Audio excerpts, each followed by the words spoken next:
예, 감사합니다. 그러면 지금으로부터 자유로운 질의응답 시간을 갖도록 하겠습니다. 질의를 하고 싶으신 분은 손을 들어주시면 제가 지정을 하겠습니다. 그러면 소속사와 성명을 말씀해 주시고 질의를 진행하시면 되겠습니다. 그러면 첫 번째 질문하실 분 손을 들어주시기 바랍니다. 예, 질의해 주시죠. 네, JTBC 안혜근 기자인데요. 지난주 업무 보고에서도 좀 강조됐던 측면이 있었는데 우리 현 정부가 제재와 대화의 노력을 병행하고 있고, 사실 지난 정부에서 외교부에서 또 아무래도 국면 정세와 국면도 그런 부분에 많은 이유가 되기도 했지만 어떤 제재 노력에 좀 더 치중했던 그런 부분들이 있었고, 대통령께서도 좀 더 그러한 국면에 있어서 외교부에 보다 적극적인 노력을 강조를 해왔던 것으로 아는데, 현재 북핵 국면이나 미사일 국면이 어렵긴 하지만 외교부에서 좀 더 어떤 부분에 있어서 좀 중점을 두고 싶은 그런 부분이 있는지 장관님의 설명 좀 부탁드립니다. 네, 일단은 저희 주도로 추구하는 남북 대화 재개 문제에 있어서 외교적으로 그 공간을 마련할 수 있는 여지가 많이 있다고 생각합니다.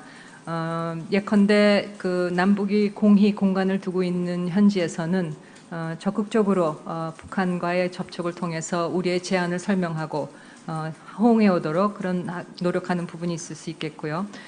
그러시고 저희가 좀 더 외교적인 공간을 이용해서 남북의 그런 어떤 관계 재개를 위해서 저희가 지금 다각도로 어떤 조치들이 있을 수 있나 지금 연구 중이고 당장 시행할 수 있는 부분도 많이 있다고 생각합니다.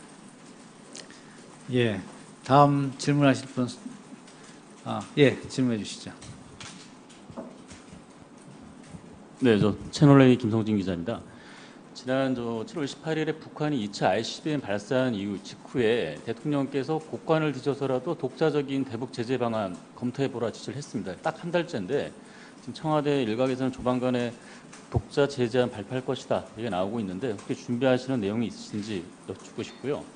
두 번째는 지난주 업무보고 때 대통령께서 외교관이 대한민국의 얼굴이라면서 불미스러운 일로 국격을 떨어뜨린 일 없어야 한다라고 질타를 하셨는데, 최근에도 오늘도 그렇고 코이카 발로 또 계속 성추문 사건이 발생하고 있습니다. 그래서 지금 장관님 직속으로 혁신 테이프 두고 계시긴 하지만 이런 일이 계속 불거지는 것에 대해서 대응책 갖고 계신 건지 여쭙고 싶습니다.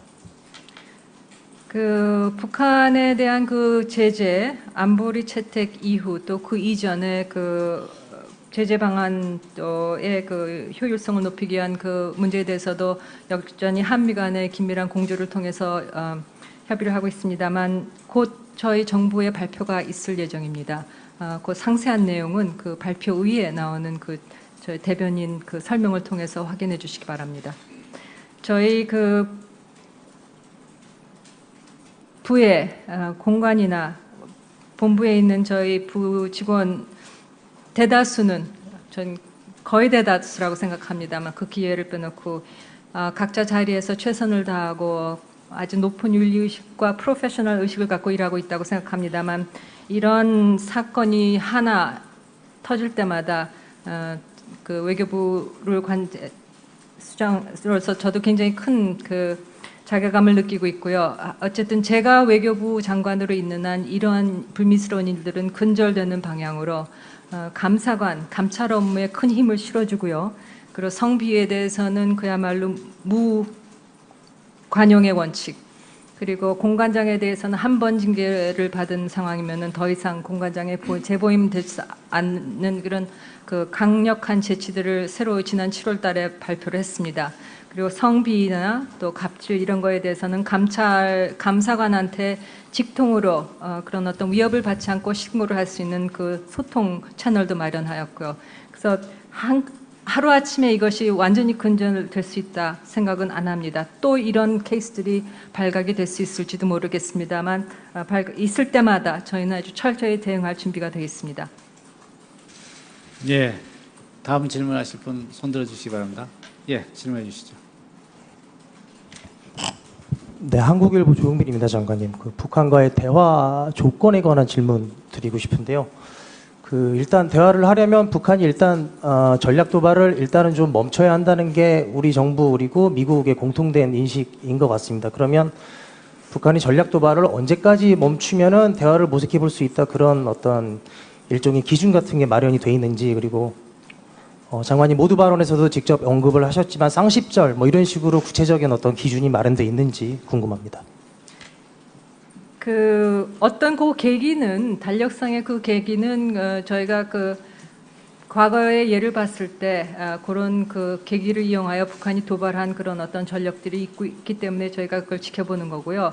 과연 어느 기간 동안에 전략 도발을 하지 말아야 되는 것은 거기 한미 간에 특히 그런 어떤 군사적인 움직임에 대한 정보를 갖고 있는 군 당국 사이에 긴밀히 협조를 하고 있고 협의를 하고 있는 것으로 알고 있습니다만은 정확히 몇 주 동안 그 도발이 없어야 된다든가 그런 어떤 명시적인 그런 기준을 발표하기는 너무 저희의 융통성을 저희가 자박하는 그런 면이 있을 것 같습니다. 그래서 어쨌든 구체적으로 며칠 이렇게 말씀드리기는 곤란하지만은 아무튼 한미 간 특히 군 정보 당국 간 상당히 긴밀한 협의를 하고 있다, 이렇게 말씀드릴 수 있습니다. 예, 질문해 주시죠. 예, 동아일보 신진우 기자입니다. 비슷한 맥락인데요.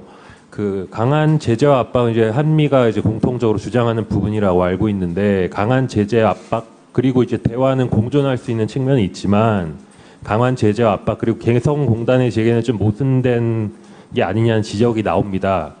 장관님께서 어쨌든 국제사회의 공조나 이런 거를 고려하셔야 하니까, 네. 보셨을 때 개성공단 재개를 일부에서 이제 대통령께서도 그렇고 통일부에서도 북한이 도발을 중단하면 개성공단 재개가 가능하다는 식으로 이제 말을 했는데, 장관님께서도 그런 생각이신지 궁금합니다. 통일부 장관께서 말씀하실 때 제재 국면이 완화되면서라고 이렇게 토를 다쓴 걸로 제가 알고 있습니다. 그래서 말씀하셨듯이 국제사회에 굉장히 강한 제재 틀이 있는 지금 상황이기 때문에 그런 틀을 훼손하지 않는 상황 속에서 저희가 이 문제를 검토하고 추진해야 된다고 생각하고, 이 문제에 있어서는 통일부 장관과 생각이 다르지 않습니다. 예, 또 질문하실 분 계십니까? 예. 예, 서울신문 강윤혁 기자입니다. 외교부 내부 혁신 방안에 대해서도 관심이 많은데요. 장관님께서 모두 발언에서 매달, 그러니까 다음 달에 혁신 강화 방안을 마련해서 발표하실 계획이다라고 하셨습니다. 좀 더 구체적으로 발탁 인사 확대, 공정한 인사, 외교인력 충원 다변화, 퇴출제도 확립을 예시로 드셨는데요. 좀 이거 관련해서 관심도 많고, 네. 또 외부 인력 확충 범위가 30%에 달할 거다라는 보도도 있었는데, 구체적으로 어떻게 논의가 되고 좀 어떤 방향으로 구성하고 계신지 좀 말씀 듣고 싶습니다. 아직 구체적인 안이 확정이 안 된 거기 때문에 제가 좀 예단할 수는 없겠지만, 하여튼 공관장 인사에 있어서는 이번에 새로운 그런 어떤 외부 인사 영입의 범위가 상당히 넓을 것이다, 이렇게 말씀을 드릴 수가 있고요. 지금 저희 외교부 간부 인사가 아직 확정적으로 결정이 되어서 발표가 안 되는 상황이 있어서 조금 약간의 불확실과 좀 대기인 상황입니다만, 하여튼 인사가 확정이 되는 대로, 본부 간부 인사가 확정이 되는 대로 좀 더 혁신을 좀 더 구체적으로 추진할 수 있을 것으로 생각됩니다. 예. 세계일보 김예진 기자입니다. 이번에 4강 중에서 중국보다 먼저 러시아를 대통령도 방문하고 장관님도 방문하셨는데 굉장히 이례적으로 평가를 받고 있는데요. 이번에 러시아에 가셔서 어떤 역할을 러시아에 구체적으로 주문하셨고 방로 성과는 어떠한지 설명해 주시고요. 두 번째 질문은 문재인 정부가 어쨌든 적폐청산을 약속하고 출범한 정부입니다. 그것 때문에 문재인 대통령도 외교부에 어떤 혁신을 주문하셨던 거고요. 적폐가 무엇인지 제1의 적폐 청산의 과제가 무엇인지를 진단하는 게 그 혁신의 결과도 올바르게 나올 수 있다고 생각하는데 네. 장관님께서 아무래도 해외에 머물다 오셨고 이런 것 때문에 장관님께서는 어떻게 생각하시는지 그런 걸 궁금해하는 사람들이 많은데요. 그 적폐 청산의 제1과제가 뭐라고 생각하시는지 부탁드립니다. 네. 제가 일단 러시아를 간 거는 외교부 장관은 그냥 무슨 특별히 그런 우선순위를 안 따지고 기회가 있으면은 그리고 현안이 있으면은 어디든지 가야 된다고 생각합니다.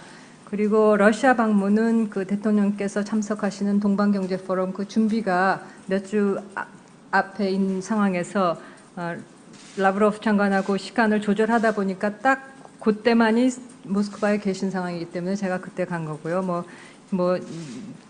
한중 25주년 그것을 피하기 위해서 갔다 그거는 절대 사실이 아닙니다.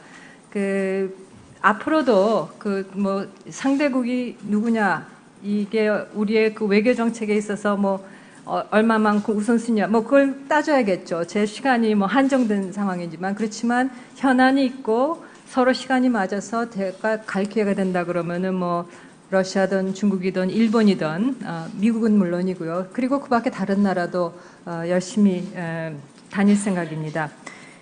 러시아에 대해서는 일단 안보리 결의 채택에 적극적인 역할을 해준 거를 평가하고요. 결의에 담긴 그 제재의 그 충실한 이행에 대해서 논의를 많이 했습니다.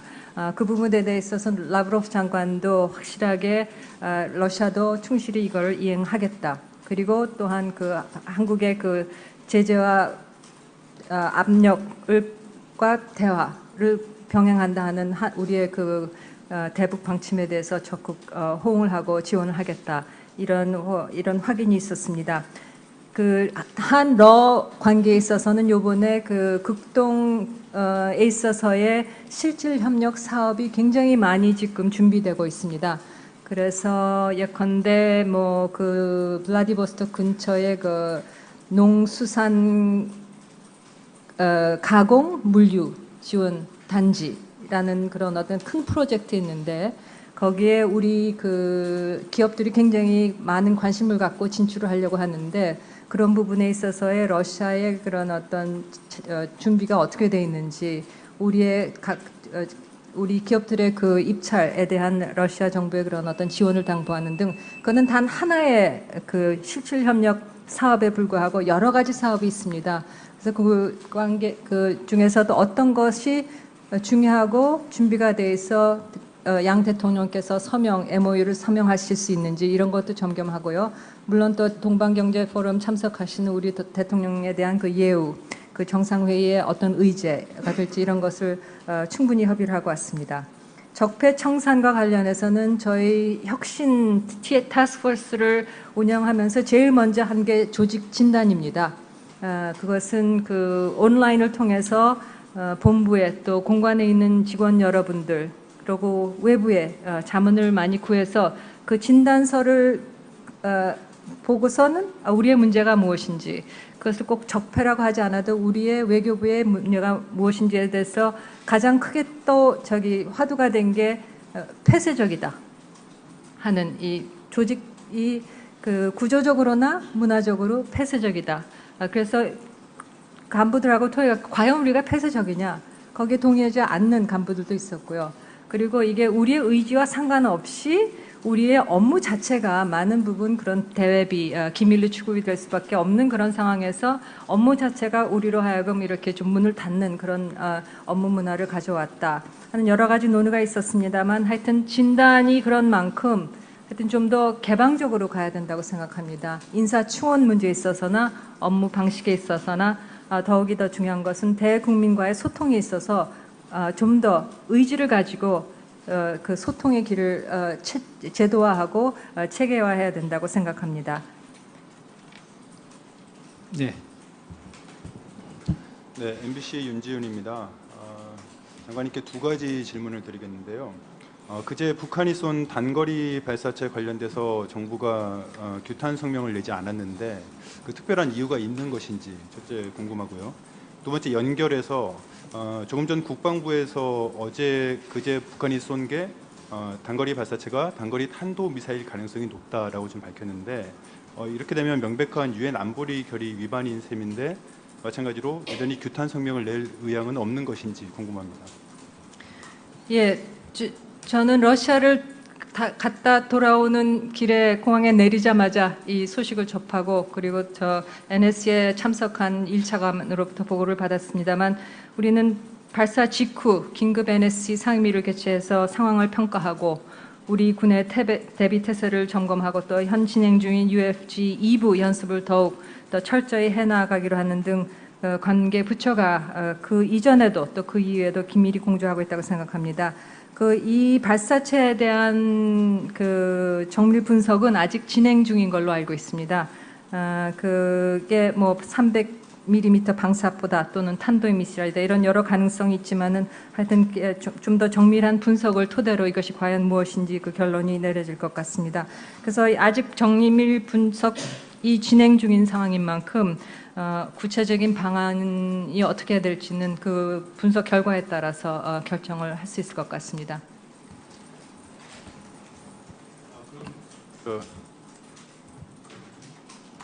그렇긴 한데 지금 그 국방부에서 그 고위 관계자가 이제 백블로 기자들한테 설명을 한 바가 조금 전에 나온 게 탄도 미사일일 가능성이 높다라고 지금 밝힌 겁니다. 그러면 탄도 미사일이 높다는 가능성을 전제로 해서 우리 정부의 입장은 어떤 것인지 궁금합니다. 예, 제가 예단하지 않겠습니다. 그 부분은 좀 국방부하고 좀 더 협의가 필요한 것 같습니다. 예, 해주시죠. 예, 중앙일보 유진희 기자입니다. 러시아 다녀오신 것 보충 질문을 좀 드리겠는데요. 마침 라브로프 장관과 회담하신 날 외신 보도가 이제 북한 여행사 허용 이런 기사도 나왔고요. 러시아가 약간 북한이 제재를 회피하는 구멍처럼 역할을 하고 있다는 우려가 제기가 되고 있는데 그 회담에서 혹시 이런 문제를 구체적으로 지적을 하셨는지 그리고 하셨다면 라브로프 장관의 반응은 어땠는지 좀 궁금하고요. 네. 또 한 가지는 그동안 한국과 미국과 일본은 독자 제재에서는 항상 함께 보조를 맞춰온 것으로 알고 있는데 최근 미국이 발표한 독자 제재에는 러시아와 중국 국적자들이 추가적으로 이제 지정이 됐는데요. 곧 발표될 우리의 독자 제재에서도 이런 제3국 기업이나 국적자들에 대한 제재 추가적으로 이루어지는 것을 검토를 하고 계신지 궁금합니다. 네, 그 라브로프 장관하고 그렇잖아요. 그 기사에서 그러니까 북한이 제재 틀을 회피하기 위해서 러시아와의 그런 어떤 경제 관계를 확대하고 있다 이런 기사가 조금 떴습니다. 그래서 그거를 라브로프 장관하고 얘기를 했고요. 장관의 입장에서는 러시아 정부의 입장에서는 하여튼 안보리 결의의 틀에 담긴 모든 요소에 대해서는 철저히 이행을 하고 있다. 안보리 결의 틀에 담기지 않은 부분에 대해서는 그것은 제재라고 생각하지 않는다. 이런 답변이었고요. 그리고 실제로 북한과 러시아의 그 무역이 뭐 75% 증가됐다 이런 통계가 나오고 있습니다. 막상 들여다보면은 그 베이스라인이 워낙 낮기 때문에 뭐 75% 증가했다는 게 그렇게 큰 의미가 없습니다. 워낙 기본적인 그 무역 관계가 적기 때문에 그래서 그런 부분에 대해서 뭐 아주 세부적으로 얘기를 했고요. 라브로프 장관께서는 안보리의 그 책임 있는 안보리 상임이사국으로서 또 북한을 국경을 접하고 있는 나라서 제재를 철저히 이행한다. 그리고 문제가 있다 그러면 언제든지 갖고 좀 제시를 해달라 그렇게 말씀하셨습니다. 그 저희의 그 정부의 조치에 대해서는 곧 발표가 있을 예정이니까 그때 좀 설명을 들어주시기 바랍니다. 다음 일정도 있으시기 때문에 앞으로 한 3분 정도만 더 추가적인 질문을 받도록 하겠습니다. 예. 예, 연합뉴스의 조준영입니다. 지금 4강 대사 인선이 계속 미루어지고 있는데요. 조금 어느 정도에 이루어질 것으로 예상하시는지 한 말씀 부탁드리겠습니다. 예, 이게 구체적으로 그 특정 인사들의 이름이 관련된 거기 때문에 제가 뭐 언제 어떻게 정확히 이렇게 말씀드리긴 좀 곤란하고요. 하여튼 최대의 그 청와대나 저희나 노력으로서 빨리 발표할 수 있도록 이렇게 노력하고 있다는 말씀을 드리겠습니다. 마이크 대주시죠. 예.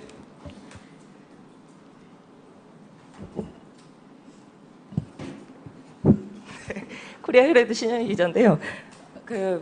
얼마 전에 트럼프 대통령이 아프가니스탄에 추가 이제 병력을 보내겠다고 그런 발표가 있었는데 이제 그리고 이후에 관련해서 나토에도 2,500명 정도 증원을 요구했다는 그런 한 보도가 있었고 이제 관련해서 우리나라도 뭐 이라크나 아프가니스탄이나 파병의 그런 역사가 있지 않습니까? 그래서 혹시 뭐 그런 관련해서 논의가 있었는지 그리고 임성남 차관이 지금 방미 중인데 그러한 이제 논의가 의제에 포함이 되는지가 궁금하고 만약에 그렇게 이제 요구랄지 뭐 이제 뭐 나토도 방위비 분담금이나 이제 관련해서 저희도 좀 공통되는 그런 트럼프 정부의 요구나 주장이나 그런 이슈들이 있기 때문에 만약에 그런 주장이나 요구가 있다면 어떻게 대처하실 생각인지가 좀 궁금합니다.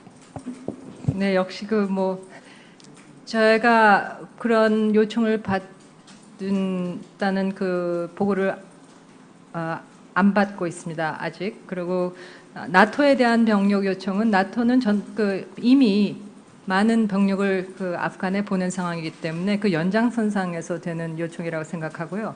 저희에 대해서는 그런 요청이 없습니다. 예.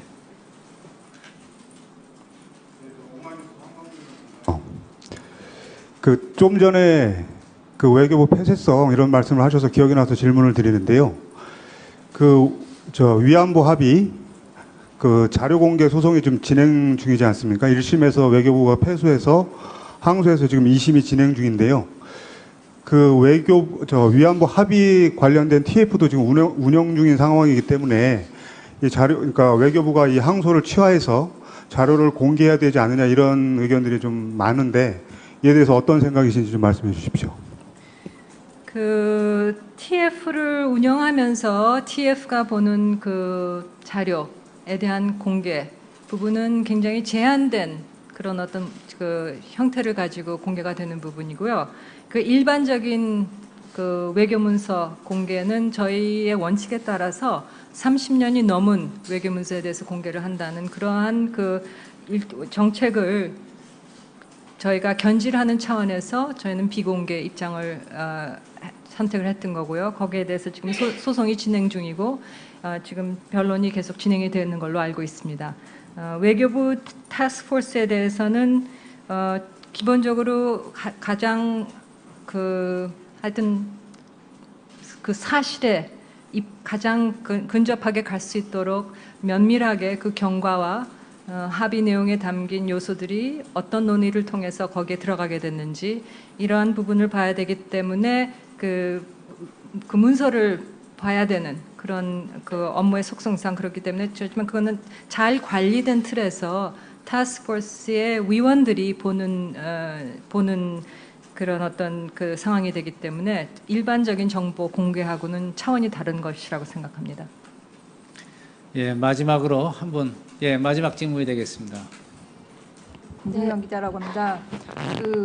제재 곧 발표가 있다고 하셨는데 제재를 한다는 발표인지 안 한다는 발표인지 여쭤보고 싶고요. 두 번째로 기회창이 열려 있다고 하셨는데 북한은 계속해서 비핵화 대화에는 한국은 상대가 아니다라고 말하고 있습니다. 북한의 이런 입장이 바뀌지 않으면 미국에만 비핵화 대화를 일임하고 대화 국면이 됐을 때 우리 정부는 다른 대화만 할 수도 있는 것인지 여쭤보고 싶습니다. 제재에 대한 상세한 내용은 곧 발표가 이미 됐거나 곧 될 예정이죠. 그래서 내용이 아마 관보에 게재될 것으로 지금 추진이 되고 있습니다. 미국 정부가 지난 6월 29일, 8월 20일 지정한 대북 제재 대상 20개 단체 개인입니다만 오늘 우리 관보에 게재될 예정입니다. 상세 내용은 관보를 봐주시고요. 이 관보 공고 조치는 미국 정부가 지정한 제재 대상 관련 정보를 공지함으로써 우리 기업 및 금융기관들이 해당 대상과의 거래를 통해 불이익이 발생하지 않도록 각별한 주의를 기울일 것을 공고하는 조치인 것으로 그렇게 정부 차원에서 결정을 했습니다. 그 자세한 내용에 대해서는 다시 말씀드리지만 발표가 나고 게재가 된 다음에 공보관을 통해서 파악해 주시기 바랍니다. 그 기회의 창, 말씀하셨듯이 북한은 미국과의 대화를 분명히 원하고 있습니다. 그렇지만 그 미국과의 북미 간의 대화 재개가 저희와 미국 간의 긴밀한 공조와 협의하에 이루어진다면은 저희가 그 적극 격려를 해야 할 대화라고 생각합니다. 어떻게 해서든지 대화의 물꼬리를 터야 합니다. 핵 문제에 있어서나 또 우리가 추진하고 있는 남북 접촉 문제에 있어서 저희는 기회가 있을 때 그것을 적극 잡아야 된다고 생각합니다.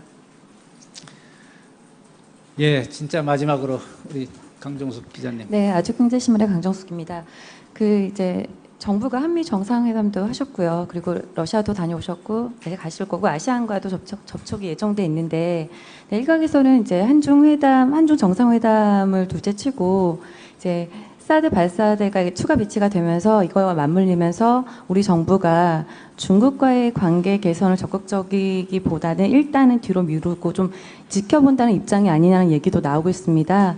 사실 중국의 경우에는 이제 19차 장대회가 11월 초에 하고 나면 연말까지 민감한 이슈들이 계속 있기 때문에 관례상 여러 다른 나라와의 그 정상회담이나 이런 이슈를 거의 하지 않고 있는 상황에서 한중 정상회담이 올해 열리지 않을 개연성도 많고요. 이럴 때 우리 정부가 이런 그 중국의 상황을 감지하고 한중 관계 개선에 있어서 일단은 좀 뒤로 미루고 관망제 자세로 돌아선 것이 아닌지 좀 장관님 생각이 궁금합니다. 네. 저희가 관망자적인 자세라고는 절대 생각하지 않고 있습니다. 사드 문제로 해서 이견이 분명히 있습니다만 저희는 이 문제는 분명히 저희 국익 그리고 안보적 필요에 의해서 내린 그런 어떤 그 안보상의 결정이고 저희가 이거에 대해서 국민에 대해서 민주적 절차적 투명성을 확보를 할 필요는 있고 그것을 진행하고 있고요. 그렇지만 이게 뭐 중국의 입장에서 얘기하듯이 뭐 중국의 전략적 이해를 손상시킨다.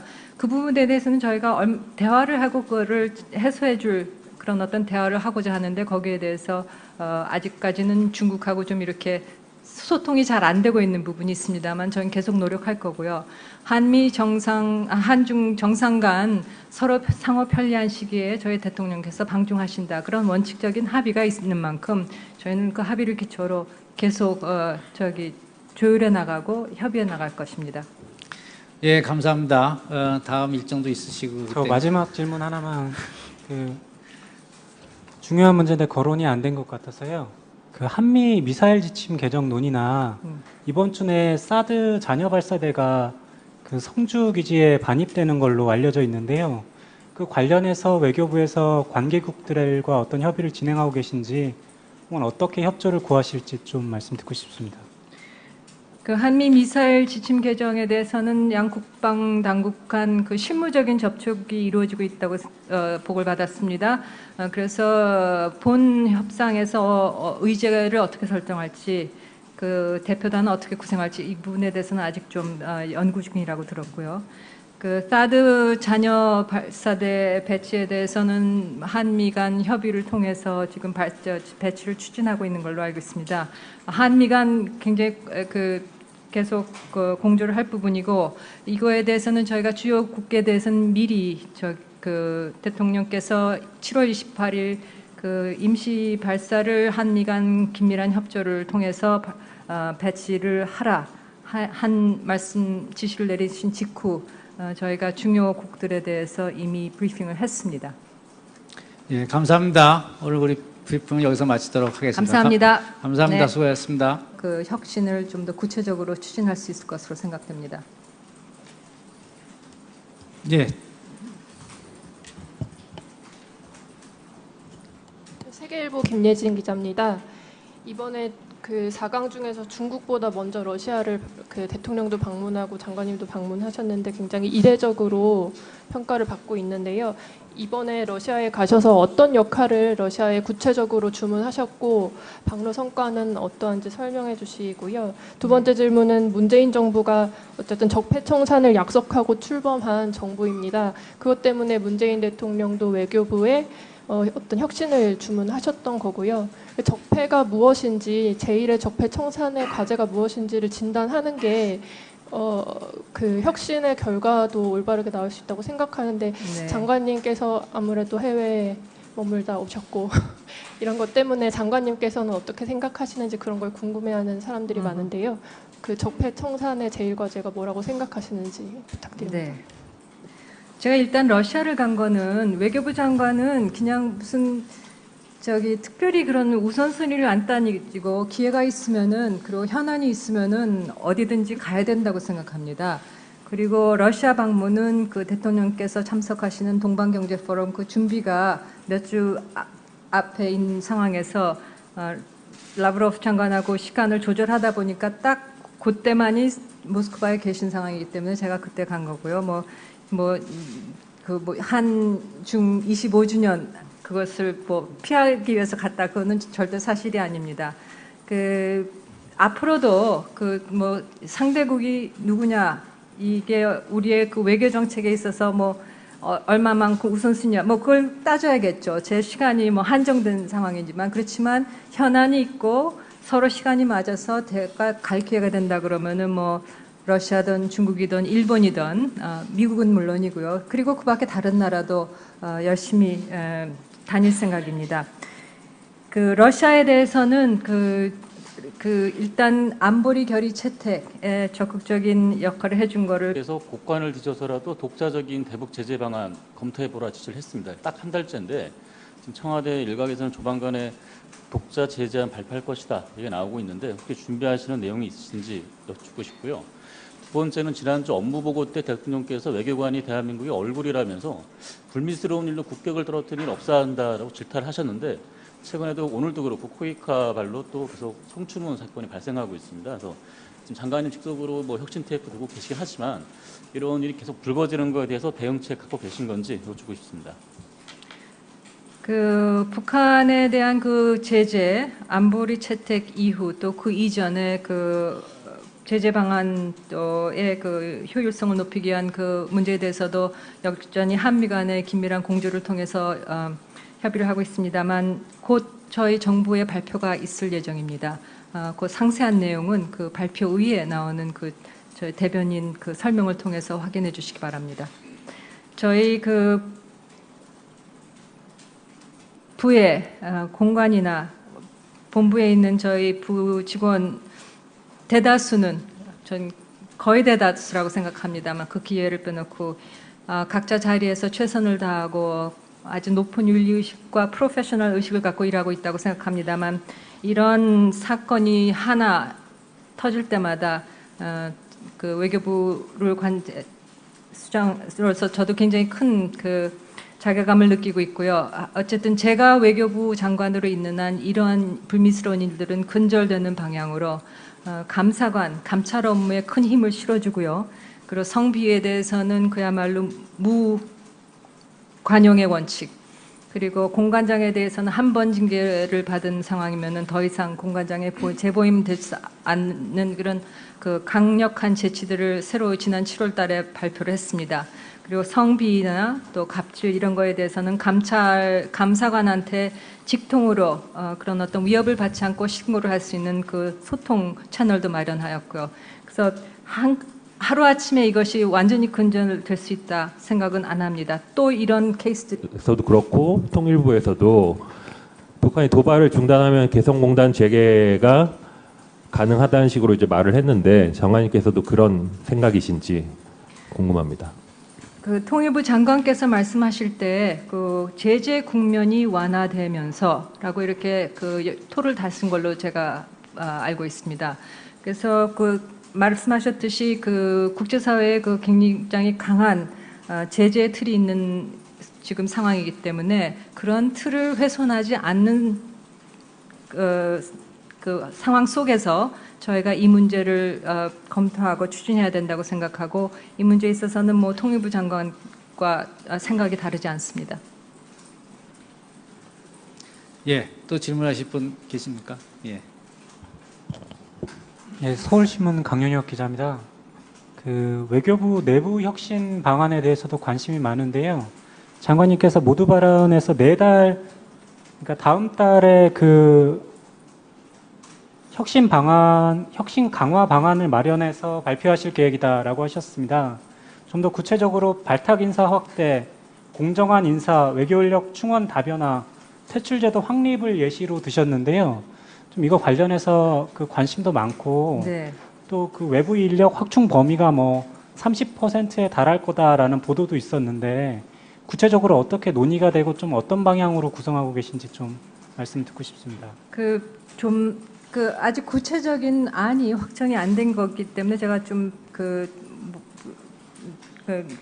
예단할 수는 없겠지만 하여튼 그 공관장 인사에 있어서는 이번에 새로운 그런 어떤 외부 인사 영입의 그 범위가 상당히 넓을 것이다 이렇게 말씀을 드릴 수가 있고요. 지금 저희 외교부 간부 인사가 아직 확정적으로 결정이 되어서 발표가 안 되는 상황이 있어서 조금 약간의 그 불확실과 좀 대기인 상황입니다만 하여튼 인사가 확정이 되는 대로 본부 간부 인사가 확정이 되는 대로 좀 더 발각이 될 수 있을지도 모르겠습니다만 있을 때마다 저희는 아주 철저히 대응할 준비가 되겠습니다. 예, 다음 질문하실 분 손 들어주시기 바랍니다. 예, 질문해 주시죠. 네, 한국일보 조용빈입니다, 장관님. 북한과의 대화 조건에 관한 질문 드리고 싶은데요. 일단 대화를 하려면 북한이 일단 전략 도발을 일단은 좀 멈춰야 한다는 게 우리 정부 그리고 미국의 공통된 인식인 것 같습니다. 그러면 북한이 전략 도발을 언제까지 멈추면은 대화를 모색해 볼 수 있다, 그런 어떤 일종의 기준 같은 게 마련이 돼 있는지, 그리고 장관님 모두 발언에서도 직접 언급을 하셨지만 쌍십절 뭐 이런 식으로 구체적인 어떤 기준이 마련돼 있는지 궁금합니다. 어떤 계기는 달력상의 계기는 저희가 과거의 예를 봤을 때 그런 계기를 이용하여 북한이 도발한 그런 어떤 전력들이 있기 때문에 저희가 그걸 지켜보는 거고요. 과연 어느 기간 동안에 전략 도발을 하지 말아야 되는 것은 거기 한미 간에 특히 그런 어떤 군사적인 움직임에 대한 정보를 갖고 있는 군 당국 사이에 긴밀히 협조를 하고 있고 협의를 하고 있는 것으로 알고 있습니다만은 정확히 몇 주 동안 도발이 없어야 된다든가 그런 어떤 명시적인 그런 기준을 발표하기는 너무 저희의 융통성을 저희가 자박하는 그런 면이 있을 것 같습니다. 그래서 어쨌든 구체적으로 며칠 이렇게 말씀드리기는 곤란하지만은 아무튼 한미 간 특히 군 정보 당국 간 상당히 긴밀한 협의를 하고 있다 이렇게 말씀드릴 수 있습니다. 예, 질문해 주시죠. 예, 동아일보 신진우 기자입니다. 비슷한 맥락인데요.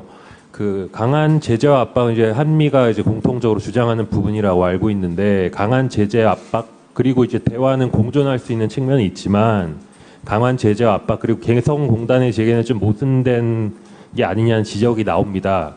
장관님께서 어쨌든 국제사회의 공조나 이런 거를 고려하셔야 하니까 네. 보셨을 때 개성공단 재개를 일부에서 이제 대통령께